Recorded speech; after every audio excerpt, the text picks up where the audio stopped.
Hey YouTube, how's it going? So I am going to give my 2 cents on the London riots. My local area is one of those affected by the riots, so I do feel that I have a kind of a right to a say. And I'm going to start by condemning the riots, of course. You know, like this is not a socialist revolution by any means. You know, the areas which have been burned down are all impoverished areas. A lot of the businesses that have been destroyed were owned by local people, that's all they had. A lot of the homes burned down were belonging to poor people in the first place. So, I mean, when people are criticising the riots as mindless violence, clearly there is a certain amount of mindless violence going on. Mainly because you'd think they all would have jumped on a bus onto, you know, Oxford Circus and smashed up Oxford Circus instead, you know, or Notting Hill or some of these richer areas if there was kind of any mindfulness in it. But what I am going to suggest about the riots is they were somewhat inevitable, that they are periodic, and that there are issues that no one seems to be discussing. Now, I have a lot of mainly white middle-class friends from university sitting online on Facebook talking about how these people are animals, like dehumanising basically. They're animals, they're mindless thugs, idiots. This isn't about politics, people are going out and stealing widescreen televisions. Oh, bloody cat, lie down. Yeah. And to an extent I agree with that. As I say, this was not socialist action. Anyone that was working in any of these Tesco's, Lidl's, Krispy Kremes, Halfords that have been burned down or looted, was working on minimum wage anyway and is now going to find themselves on the dole. So really it didn't do positive things, you know, whatsoever, and that's not my intention to suggest that. What I do want to suggest is if you're sitting there living in the fucking Shire, about to piss off to your office job or away, you know, for your 3rd holiday this year abroad, that maybe you might want to consider some of the following things that I've found for you, because, as I say, my local area is one of those affected. Obviously I don't want to go into too many details about where I live on YouTube, but I am going to focus on Tottenham, which is where the riots kicked off. And my dad used to live down the road from Broadwater Farm, which is where there were 1985 riots, where I can find reports saying that a policeman was hacked to death. The way I was told about it was a policeman had his head cut off and stuck on a pike. And I just thought it was quite telling. I'll link the article below. An NBC reporter was chatting to a guy who remembers the 1985 Broadwater Farm riots, and he said quite tellingly, you know, we killed a police officer and they built us a swimming pool. I just think that is quite common, actually, that whenever these things happen, they get scheduled for regeneration. Now, my boyfriend, you know, middle class, went to private school, comes from the Cotswolds, and really has no experience whatsoever of living in these kind of poverty-stricken conditions. And he's straight up criminal, disgusting behaviour. Everyone's responsible for their own actions, absolutely disgusting. And I'm kind of sitting on the fence a bit more. Is it criminal to burn down a building? Absolutely. Is it criminal to loot a store? Absolutely. But for me, when you're talking about morality, it's important to take into account people's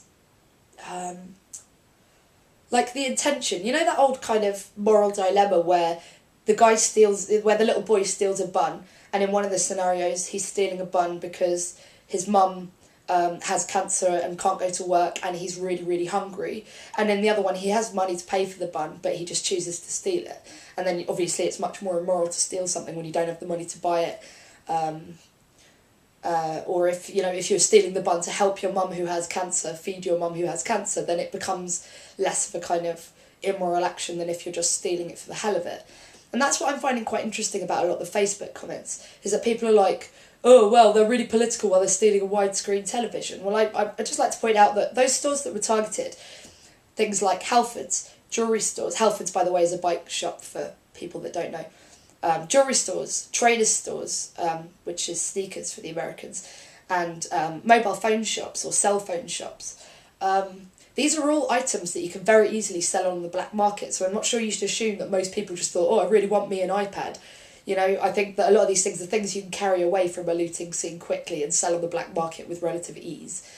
And it may not be that people want a plasma screen television, it may be a sign of the kind of poverty in the area. So I want to talk about Tottenham statistics. In the year up to June 2010, the unemployment rate for white people, the employment rate for white people living in the borough of Haringey, which is where Tottenham is situated, was 68.5% of white people and 47.5% of ethnic minorities.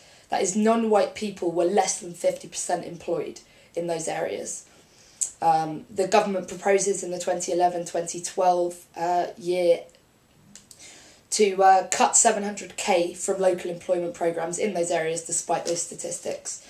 1 in 2 children living in Tottenham live in poverty. Tottenham controls 90% of the UK heroin market.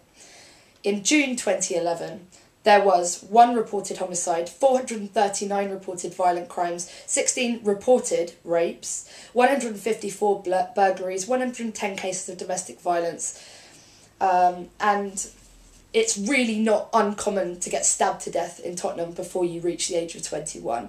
The school there is White Hart Lane. I couldn't find recent statistics for how many of those students achieve 5 A to Cs, but in the recent years when I've seen them, they've been fucking shocking. I was so glad that I wouldn't have to go to White Hart Lane, because it's a fucking horrible, scary school. Scary fucking place.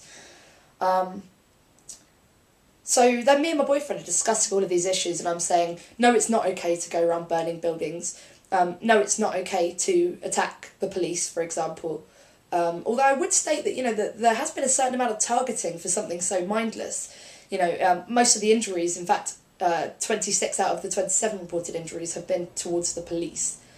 So there does seem to be a certain message going on there. Just would add also that a black man is 8 times more likely to get stopped and searched in London than a white man, as I keep harping on about my channel. But, things like racial profiling, stopping and searching in those areas, anecdotally speaking, anytime I see a car pulled over at the side of the road, they're searching a black car, a car of a black driver. This is certainly an observable problem. And so I told her this, I was telling all these things to my boyfriend, who's just like, mindless violence, completely inexcusable, blah, blah, blah. And he says, well, why don't you pursue the proper means? There are legitimate ways to go about getting your concerns heard. Well, to him and to anyone else that thinks like that, I would just like to point to a march which happened 2 months ago, which was when 2,000 residents of not of Hackney, although Hackney was also affected, 2,000 residents of Haringey marched on Scotland Yard, and it received absolutely zero coverage. I would point out that no one gave a fuck about what these people thought until they started burning down buildings.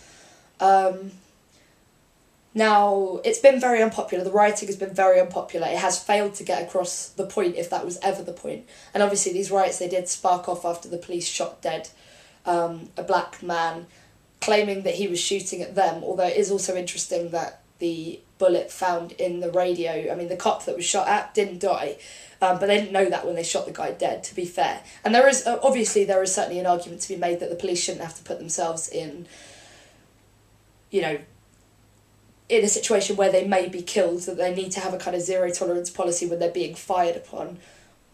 I would agree to that. I would agree to that mostly I would agree with that. But the idea that, it's come out now that the shot in the policeman's radio was actually a police-issued bullet, which kind of does add another dimension to that story.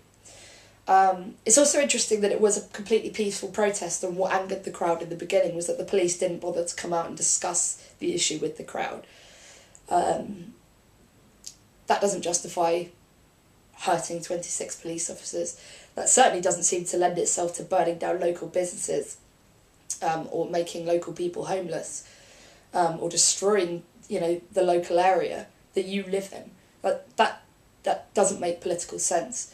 But what I kind of see this as is an expression of anger and hopelessness and alienation in a society which treats you as though you are a born criminal if you come from that area, or particularly if you're black. In a society in which it's much, much more difficult to get a job if you're black.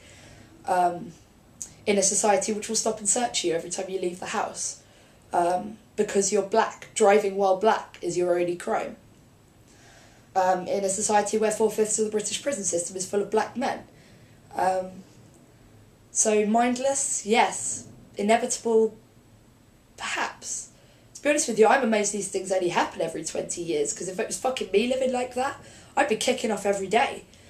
And it's difficult to kind of talk about these things, particularly while it's so raw and recent for people, because people are going to, people are going to think that I'm being very disrespectful of the damage that's been caused to local people, and I'm really not. I'll link below a pretty amazing video of a West Indian woman, I believe living in Brixton, who was out on the streets while they were setting fire to buildings and smashing up shop windows, shouting at people, what are you fucking doing? You're hurting other black people, you're hurting...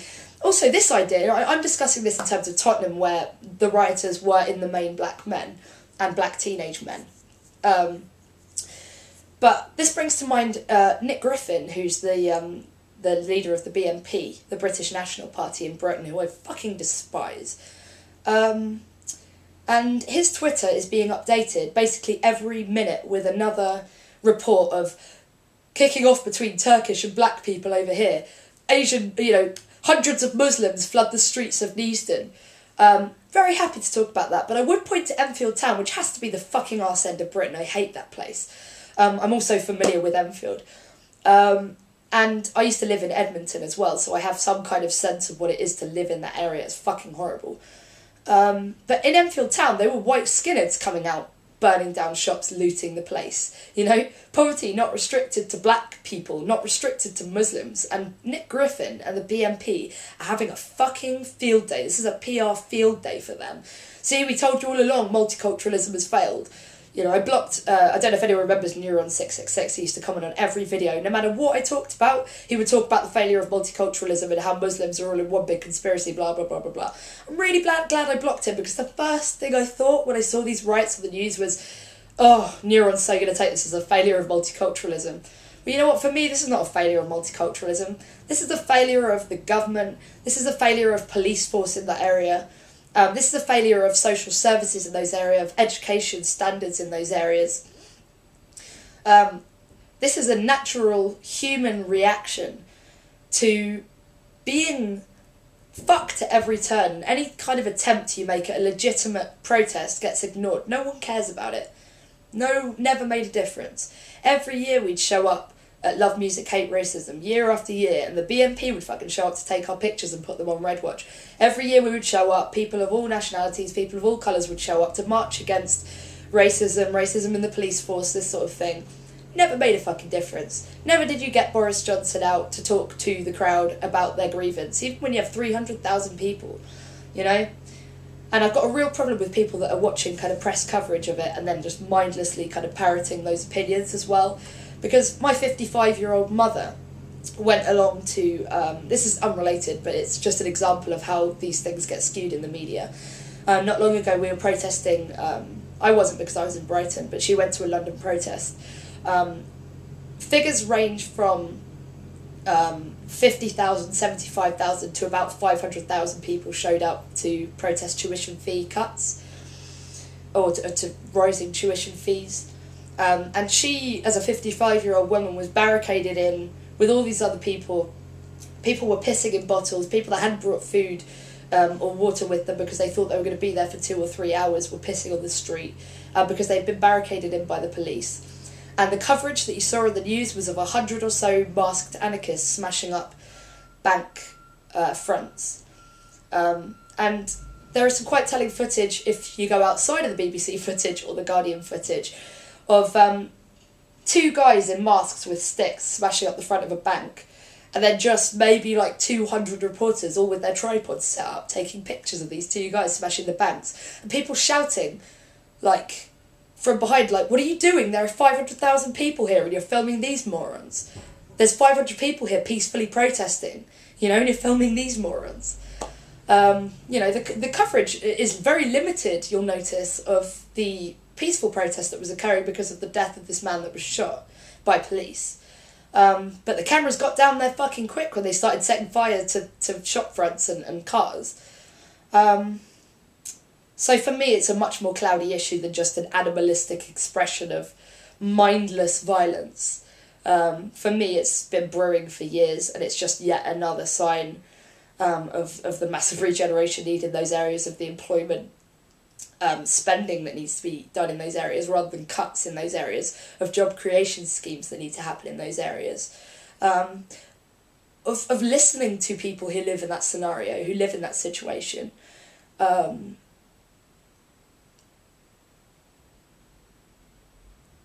But I mean, this is bound to be an unpopular video, and I'm bound to come off like I'm excusing it, and I'm really not trying to do that.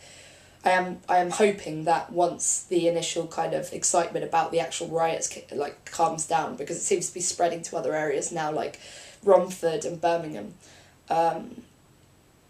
Once all of that's kicked down and they've got less to report on in terms of newer and newer events, current events, I'm hoping that they're going to get some fucking sociologists onto the news to have an actual discussion on the effects of these kind of living scenarios that I've outlined to you, on people's ultimate responsibility for behaving in that way.